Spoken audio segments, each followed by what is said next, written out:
Eric Adams went to go visit Biden in D.C.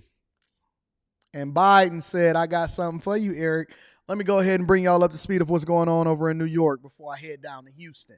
Mayor Adams sending out a disheartening message today about the ongoing migrant crisis. Now, the mayor says that he isn't and didn't leave his meeting in D.C. with any optimism. He claims no hope is on the way right now. News 4's Melissa Russo in the newsroom with more on those pretty strong comments, Melissa. Well, it's not an easy place for Mayor Adams to be, Natalie, traveling down to Washington for the 10th time yesterday to try to get more aid for migrants and the humanitarian crisis here, and then leaving without any good news. Ordinarily, he would be diplomatic and he would say, oh, they're working on it, which is what he said yesterday while he was still in D.C. But today, the mayor flat out admitted that he left empty-handed. I did not leave with optimism. I left with the cold reality that help is not on the way in the immediate future. Mayor Adams went to go and holler at Biden, and Biden gave him a big F you. No, don't come over here asking for nothing now after you've been talking tough. We already got the FBI on you, Mayor Adams. Yeah, he went over to Washington, and he threw the Biden administration under the bus, and he said, listen, man, it ain't my fault, it's Biden's fault. Because you were supposed to be standing on business. Remember that? When you said that you was a sanctuary city and you ain't budging and you was holding the people up. But now that we have over 180,000 students on the streets of New York because they're homeless and the shelters is fully built out. In New York, and I've already shown this, migrants stepped out of the new tent city and they jumped back on the bus and they went over to the hotel.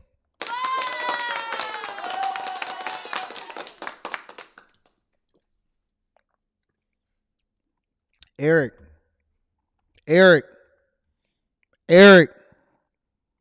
you can't cut the budget billions and billions of dollars in New York and think that Biden is going to save you in an election season. Man, don't you know that Trump is all over Biden?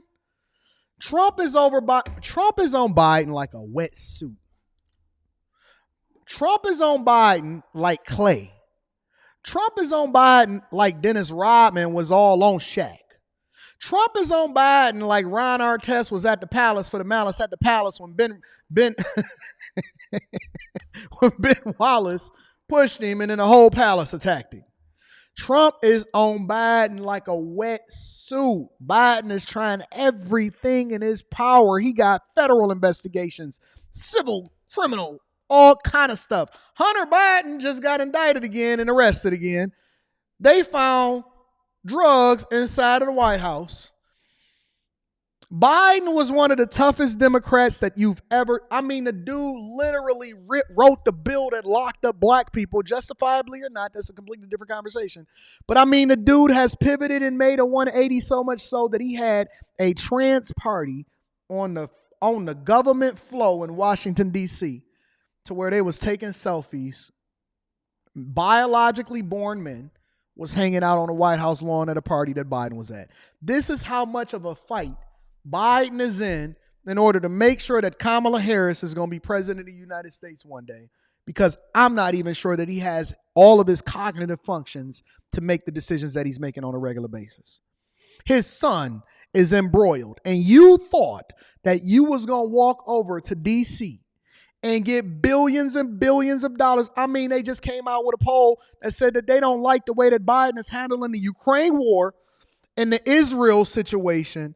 And you thought they literally just kicked the can down the road in order to continue to fund the government. And they say right after the new year, we're going to revisit this.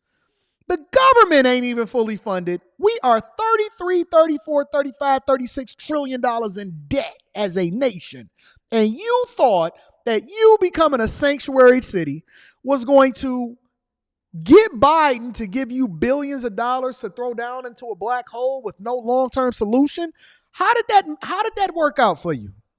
Those words today, a far cry from what Mayor Eric Adams posted last night when he said it had been a very productive day in Washington, D.C. He met with New York lawmakers, but also with Biden administration officials. It's a mixed messaging. Biden wouldn't even face this dude. He had to meet with his admin. We have the number one generating tax revenue city in the entire United States of America, New York, with over 8 million people there. And Biden wouldn't even sit down with him. They did a photo op with Biden's people. They treat Eric Adams like a side chick. They're treating Eric Adams. Listen, New York. Let me bring y'all to the front of the congregation. Your mayor gets no respect over in D.C. I know it's a lot of tent cities over in D.C. It's literally just blocks away. Anybody that said, I just did a Patreon meetup in D.C., it was lit. If you go to D.C., you're going to see a bunch of homelessness, a bunch of tent cities. There's going to be some protests. Me and Brittany B last year, Brittany, we both went up to the White House. We was over there viewing it, and they had a bunch of crazy people protesting in front of the White House and stuff. But let me tell you something. One thing is for sure, and two things is for certain. You get no love over in Washington, D.C. You get no love over in D.C. They basketball team might be bad, but you not getting no love. They may have changed their name into the Washington Commanders, but you not coming up in here. You not getting no love over here in D to the C.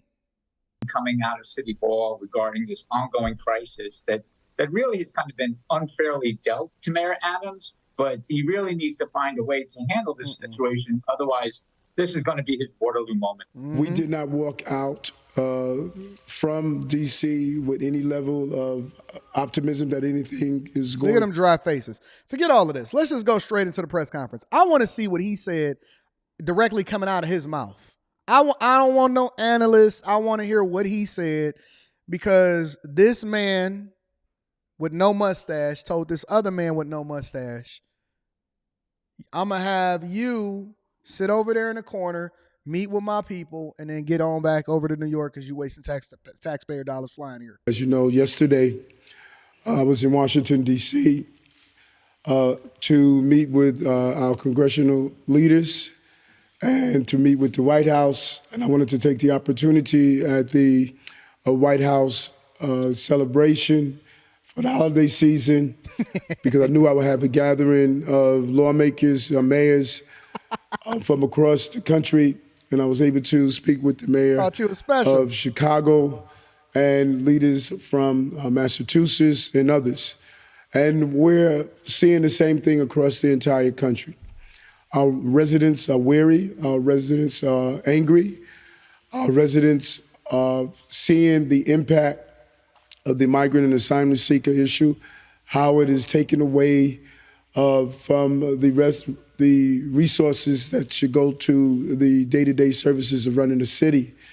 We did not walk out from D.C. with any level of optimism that anything is going to drastically. At what point will any of these mayors, politicians, legislators, governors, representatives, Congress members, presidents of the United States of America, city council members, treasurers, I have never, and I don't know if they just teach y'all this in politician school or something that y'all go to when they had this backroom conversation with y'all.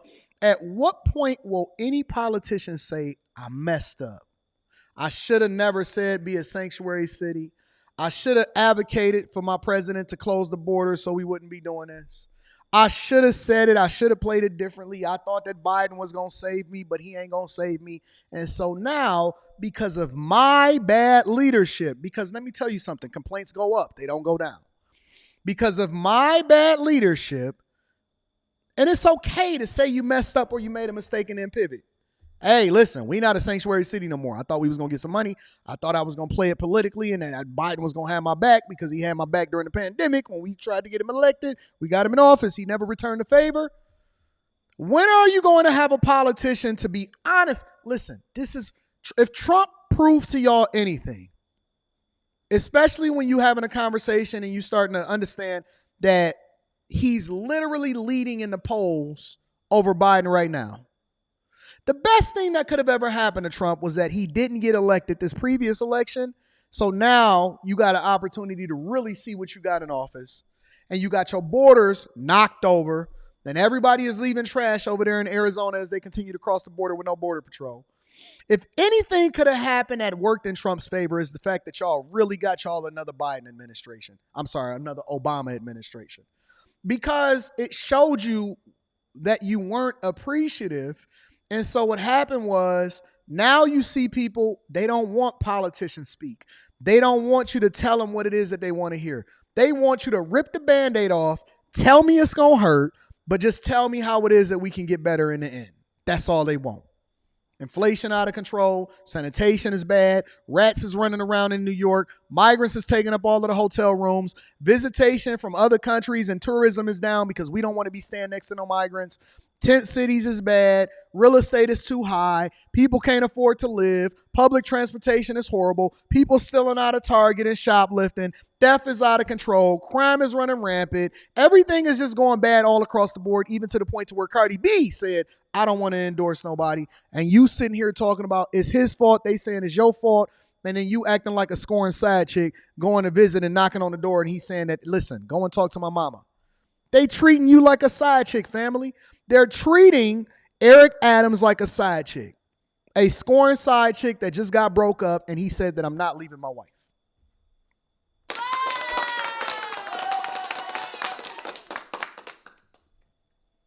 You came unannounced.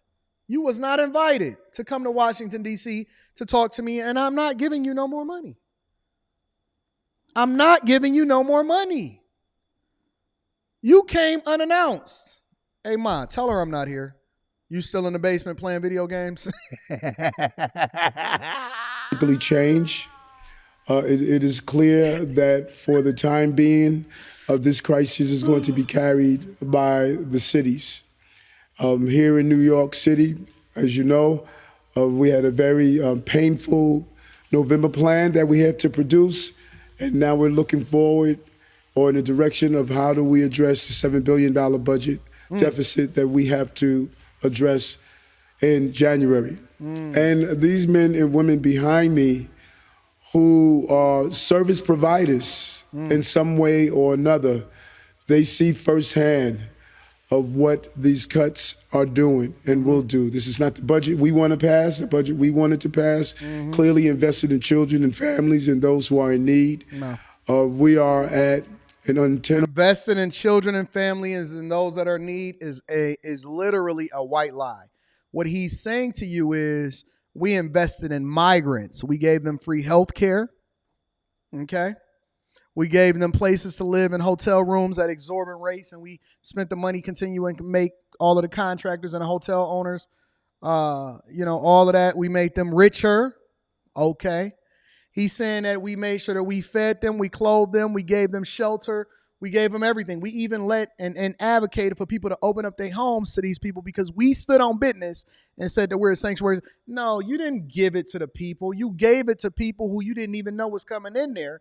And then Texas said, oh, okay, you want to be the tough guy? Let me get a bus up there, divert a couple back more to Chicago, send some over to Denver, Atlanta. Here you go. Yeah, you ain't want to get tough on the border. So that's what you mean. Translation for the people that's in the streets, for the people, the C students like myself, this is the C student translation of what he's saying. Situation right now, and it is painful for us. It is painful for the city. It hurt. And I think that you see. That's the same thing that she said. It's pain. It hurt. It's painful. I know. It being reflected in the polls. It is because our federal government actions have taken a toll on the people of this city. Yeah. We're going to continue to do our job in this administration, but these are extremely challenging times. And as I left Washington, D.C., I did not leave with optimism. I left with the cold reality that help is not on the way in the immediate future. It is going to be at this moment, it's going to be up to New Yorkers and this administration to continue to navigate this challenge that we're facing. It's going to be a lot of flower bringing and slow singing, a over in New York. It's going to be a lot of flower bringing and slow singing over in New York. Y'all ready? Y'all ready? Y'all ready? Eric Adams is telling you. He's warning you. He said, listen, it's going to be rough out here in these streets. Ain't nobody coming to save us. We got to save ourselves.